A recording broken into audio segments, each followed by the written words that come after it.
Lahat. Ako po si Sean M. Ragwal, pangkat 8 Ruby.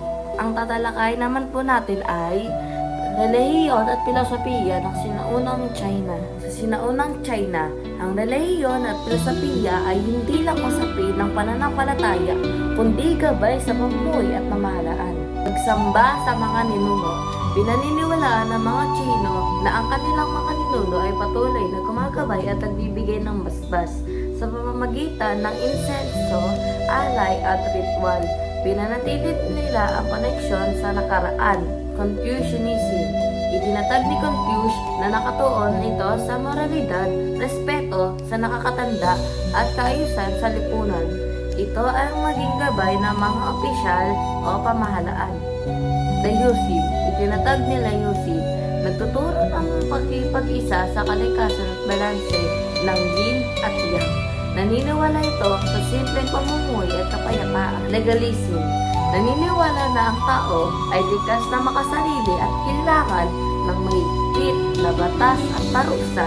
Ito ang maging batayan ng Qing Dynasty sa pamumuno. Magkakaiba man sa turo, ang lahat ng ito ay humubog sa kultura, pamahalaan at lipunan ng sinaunang China. Sa puso ng kabiasnan Chile, dalawang ilog ang nagbibigay buhay at humubog sa kasaysayan, ang Huanghe o Yellow River at ang Yangtze River.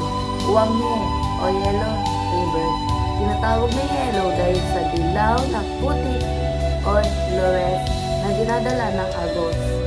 Sa matabang lupa nitong umusbong ang agrikultura, ngunit kilala rin ito bilang China Salt dahil sa malakas na pagbaha.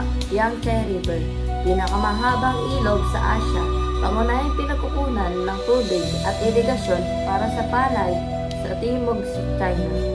Naging ruta rin ito ng kalakalan at komunikasyon. Magkasama ang Huanghe at Yangtze River ang naging haligi ng sinaunang China, dulo ng agrikultura, sentro ng kalakalan at saksi sa libong-libong taon ng kasaysayan.